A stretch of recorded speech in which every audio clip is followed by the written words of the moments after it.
안녕하세요. 최인철 목사입니다. 네, 지난 3월 2일 말씀, 말씀에 대한 말씀다움 함께 나누겠습니다. 지난주에는 겸dim은 쓰임을 결정한다라는 제목으로 함께 말씀을 나눴습니다. 이러한 말씀의 제목은 우연히 읽게 된 중앙일보에 연재된 정호승 시인의 글을 통해서였습니다. 정호승 시인은 일본에 있는 오래된 한 사찰에 소나무 숲길을 걷다가 수령 몇백 년은 된 것으로, 더 된 것으로 보이는 두 나무의 소나무 앞에 서게 되었습니다. 그 기쁨이 예사롭지 않았던 까닭입니다. 그렇게 한참 동안 이 소나무 앞에 서 있는데, 일행 중 한 분이 일러주기를 소나무 숲에 둘러싸여 있는 그곳의 절은 천년 된 소나무로 지어진 것이다 라고 전해주었습니다. 그러면서 덧붙여 어, 이 절을 1400여 년 동안이나 지켜온 국목수 가문이 있다고 했습니다. 국목수는 일본에서 1000년 이상 갈 수 있는 절이나 궁궐을 짓는 목수를 칭하는데 이 절을 지키는 가문은 니시오카 국목수 가문이라 불렸습니다. 흥미로운 점은 이 가문에서 대대로 내려오는 중요한 가르침 중 하나가 1000년 이상 갈 수 있는 건물을 지으려면 1000년 된 노성을 써야 한다. 그리고 그런 나무로 건물을 짓는다면 모름지기 1000년은 갈 수 있는 건물을 지어야 국목수로서 그 나무에 면목이 서는 일이다라는 것입니다. 이것을 후손들에게 반드시 이러한 정신을 물려주기 위해 그들은 애썼다고 합니다. 그리고 이 가문에서 또 특이한 점이 있는데 천년 노성으로 집을 짓고 나면 언젠가는 후대에서 사용할 것이라고 생각하고 반드시 새로운 소나무를 심었다고 합니다. 앞으로의 천년을 내다보면서 나무를 심은 것입니다. 정호승 시인은 이러한 니시오카 가문에 대한 이야기를 시작으로 자신의 견딤의 시간이 결국에는 언어의 집을 짓는 시인으로서의 자신의 글을 만들어 왔고 앞으로도 만들어 갈 것이다라는 이야기를 전해 주었습니다. 비록 그 시간에 온갖 고통과 시련을 경험케 하는 것이라 하더라도 말입니다. 그렇듯 그러한 견딤은 값진 것이다라고 전해주고 있습니다. 그러면서 이어서 각자의 집을 지어가는 우리의 삶의 견딤에 대해서도 그것이 무가치하지 않다라는 것을 알리면서 마음을 울리는 위로와 용기의 내용의 글을 전해줬습니다. 결국 그는 이렇게 말합니다. 견딤은 미래의 나를 준비하는 과정이다. 견딤이 쓰임을 결정한다. 내게 견딤이 있어야 귀하게 쓰이는 결과를 가져온다라고 말이죠.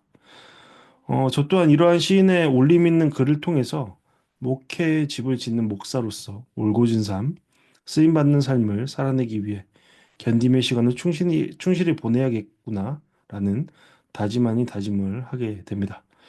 지금도 이후에도 주님의 때와 뜻에 따라 쓰임받는 인생이고 싶다라고 소망하면서 말이죠. 그러면서 동시에 이런 생각을 하게 됩니다. 지난 말씀에서 다룬 바와 같이 모든 견딤이라고 해서 미래의 좋은 쓰임을 나타내게 된다라는 것은 아니라는 것이죠. 뿌려진 씨에 대한 예수님의 말씀과 같이 좋은 땅에 떨어진 씨만이 좋은 결실을 맺어 갑니다. 그와 같이 우리의 견딤 또한 좋은 곳에서 뿌리를 내려야만 그리고 그 가운데 견딤이 있어야만 선한 것을 낼 수 있다라는 당연한 이치 그것을 생각하게 됩니다. 음, 지난주에 말씀에서도 확인한 바와 같이 외적으로는 가장 하나님의 선한 것을 잘 냈을 것이라고 기대되는 집단, 그것도 당시로서는 하나님의 말씀이 임하는 장소였던 성전에 가장 가깝게 지냈던 많은 이들이 오히려 하나님의 편에서는 쓸모없는 자리에 있었습니다. 물론 돌들도 뜻하신 바를 이루시는 하나님의 능력에 따라 그들의 행위는 모든 신앙인들의 반면교사로 쓰임될 것이지만 그들 개인에게는 그러한 삶의 자리는 결국 그들을 멸망시키는 그러한 자리로의 이끌 그곳으로의 쓰임이라고 말할 수 있었습니다. 그래서 예수님은 사랑 많으신 예수님은 그 자리에 있는 앞으로 그 쓰임의 자리로 나아갈 땔감의 자리로 나아갈 버려질 가지의 자리로 나아갈 어, 그 자리에 있는 자들을 내쫓으셨습니다. 정화시키셨습니다. 그리고 그들이 견디고 있는 그 자리는 결국 자신과 타인을 쓸모없게 만드는 것이다라고 그들에게 일깨워 주셨습니다. 우리가 성경을 읽어가면 갈수록 알게 되는 것은 이러한 아이러니가 계속적으로 나타난다라는 겁니다. 가장 큰 기대가 있는 곳에서 가장 큰 실패를 경험하게 된다라는 것이죠.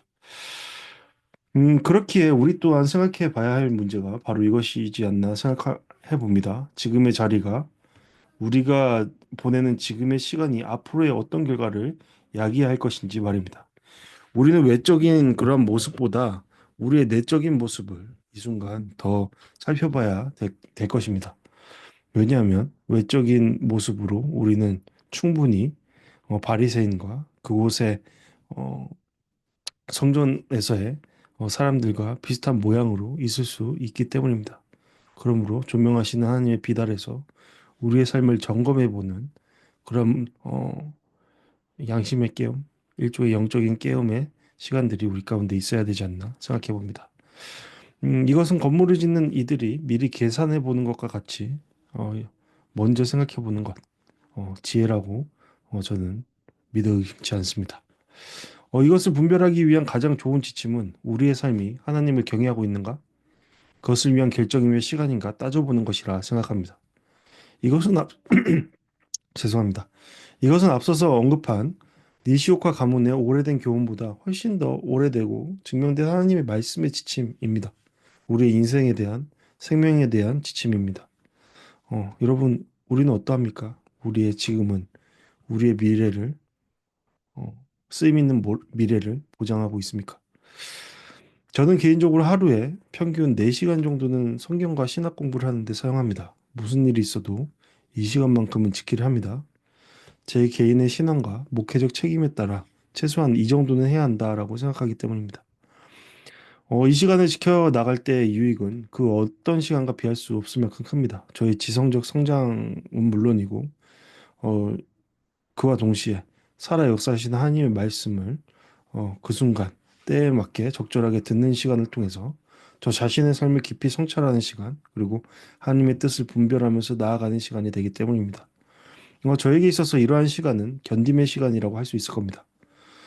제가 스스로 정한 4시간 중에 첫 시간은 무조건 부흥과 개역사에서 정리한 성경 읽기표에 따라서 성경을 읽습니다. 골고루 읽기 위해서죠. 이때 ESV 스터디 바이블도 같이 사용하는데 성경의 전체적인 내용을 편식하지 않고 읽어나가는데 매우 유익합니다.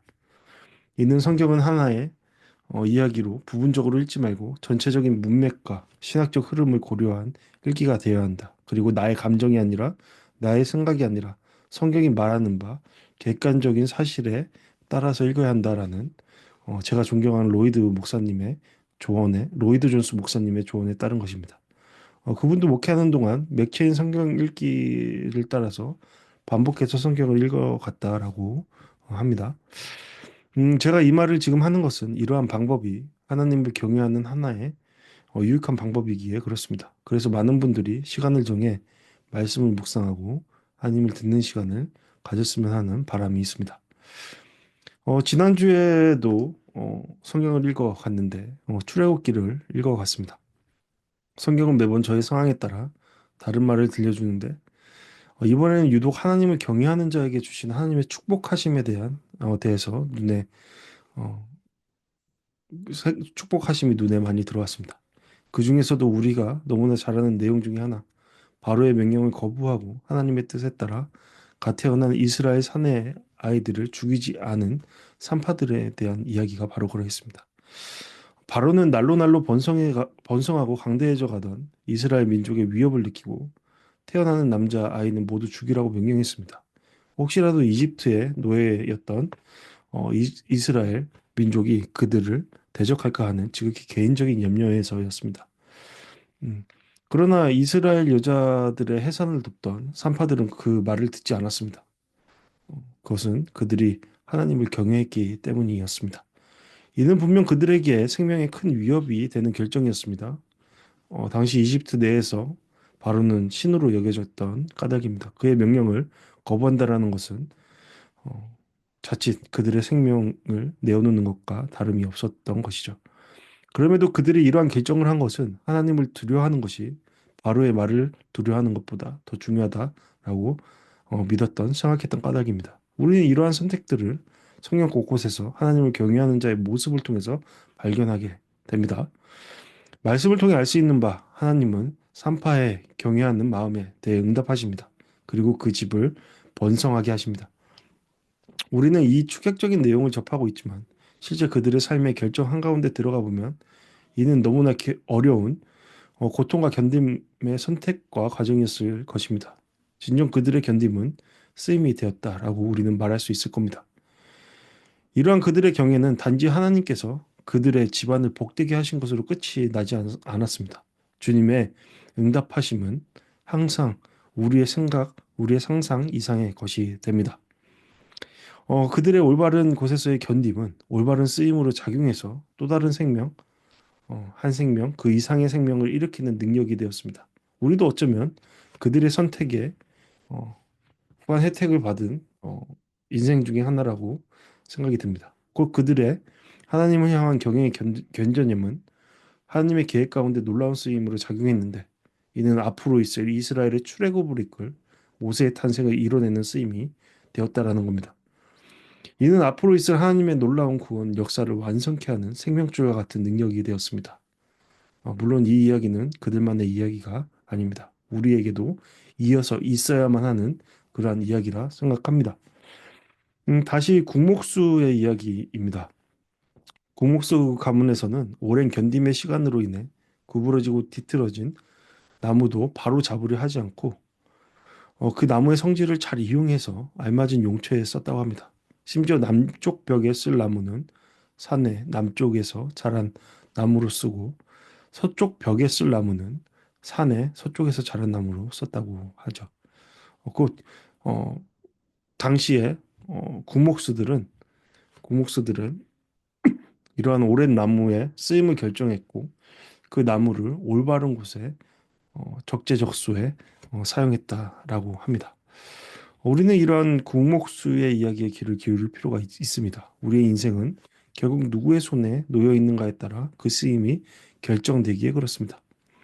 하나님을 경외한다라는 말은 그것의 다른 말은 하나님을 의존한다. 하나님의 손에 그 인생을 내어 맡긴다라는 것이다라고 말할 수 있을 겁니다. 우리가 하나님께 우리 인생을 내어 맡길 때 우리는 올바른 쓰임의 자리로 나아갈 수 있다라는 겁니다. 생각해보면 시간 속의 견딤은 우리의 것이며 우리의 쓰임은 주님의 것이다라는 것을 생각하게 됩니다. 우리는 우리 편에서 해야 할 일, 바로 주님의 말씀 앞에서 견디는 시간을 충실히 보내야 합니다. 그리고 그러한 견딤마저도 사실은 주님이 함께 힘을 보태 주심으로 이루어진다라는 것 또한 우리는 알아가게 될 겁니다. 지난 말씀에서 예수 그리스도를 주라 고백하는 많은 무리들은 예수님을 가르치는 말씀을 열심히 들었습니다. 이는 단지 듣는 수준이 아니라 말씀에 완전히 밀착되어 있었다는 것, 그들의 삶 전체가 주의 말씀에 그 인생을 내어 맡기는 것이 되었다라는 것, 우리는 그것을 살펴보았습니다. 하나님을 경외하는 삶 그 자체가 그들의 삶 가운데 있었다라는 것이죠. 이들의 이러한 시간 견딤은 그들을 더욱 거룩한 주님의 집, 기도의 집, 하나님의 원래 목적대로 이루어져는 지는 삶의 과정들로 세워짐으로 이끌어져 갔음을 우리는 말씀을 통해서 확인했습니다. 우리 또한 우리가 있어야 할 자리가 바로 그것이라는 것, 곧 기도의 집이 되어가는 곳이라는 것을 생각하게 됩니다. 그럴 때 우리는 주님 손에 내어 맡겨진 인생이 되어서 주님의 쓸모 있는 인생이 되어갈 것임을 믿습니다. 산파가 그랬던 것처럼요. 그렇다면 우리는 지금 어떻게 해야겠습니까? 예. 주님 안에 살아내기를, 열심으로 주님의 말씀을 듣는 자리에 있는 삶을 살아내기를 나의 온 모든 전심과 전력을 다해 그런 삶으로 나아가야 할 것입니다. 좀 길지만 아직 뭔가 부족하기에 이 말을 덧붙이고자 합니다. 마지막으로요. 영어에서 버린다라는 의미의 동사는 우리가 너무나 잘 아는 것처럼 leave입니다. 예. 그리고 산다라는 의미는 live이고 사랑한다라는 의미는 love인데 이는 모두 믿는다라는 believe와 같은 어원에서 파생된 단어들이라고 합니다. 그러니까 우리가 믿는다라는 것은 다음과 같이 말할 수 있습니다. 믿는다라는 것은 자기 자신을 버리는 것이고, 믿는다라는 것은 진리이신 주님과 함께 살아가는 것이고, 믿는다라는 것은 주님을 사랑하는 것, 그리고 내 이웃을 내 몸과 같이 사랑하는 것이라는 겁니다. 이 모든 것은 우리에게 지금도 날마다 주님의 거룩한 전인 우리에게 말씀하시는 주님의 음성을 열심으로 듣는 자리, 그 가운데 있는 자들을 통해서 이루어지는 것이다라고 믿습니다. 예. 우리가 믿을 때 우리는 버릴 수 있고, 우리가 믿을 때 우리는 살아낼 수 있고, 우리가 믿을 때 우리는 사랑할 수 있다라는 겁니다. 그리고 그러한 믿음은 우리의 자리, 우리의 견뎌냄 그곳에서 이루어져 간다라는 겁니다. 그러니 우리의 견뎌냄으로 쓰임받는 인생이 되고자 한다면 지금 우리가 행해야 할 것은 기계적인 것이 아니라 습관적으로 열심을 다해서 주님의 음성을 듣는 자리로 겸손히 나아가는 것입니다. 그럴 때 우리는 버리며 살며 살아갈 수 있습니다. 믿음의 삶을 살아낼 수 있는 겁니다. 그리고 그 믿음은 우리를 쓰임 있는 인생으로 인도해 가는 것입니다. 나눔을 마무리하려 합니다. 주님께서는 우리를 기도의 집으로 삼으셨습니다. 그런 주님의 목적을 분명히 알고 주님의 뜻에 따라 견딤의 자리로 열심을 다해 나아가는 우리 모두가 되기를 간절히 바랍니다. 그럴 때 우리는 주님께서 원하시는 그 자리, 그때 적절한 때 쓸모 있는 삶, 주님의 영광이 되는 삶이 될 것입니다. 주님을 경외함으로 주님의 음성을 듣기를 사모하는 그것에 열심을 다하는 우리 모두가 되기를 간절히 바랍니다. 네, 오늘은 주님 손에 맡겨드리리 전심으로라는 찬양, 예수전도단의 찬양을 함께 나누려 합니다. 이 찬양의 가사와 같이 우리의 삶을 주님께 맡겨버림으로 그곳에서의 견뎌내는 삶을 통해서 주님의 영광이 되는 주님의 뜻을 이루는 쓰임 있는 인생 되기를 간절히 바랍니다. 감사합니다. 다음에 또 다시 뵙겠습니다. 샬롬.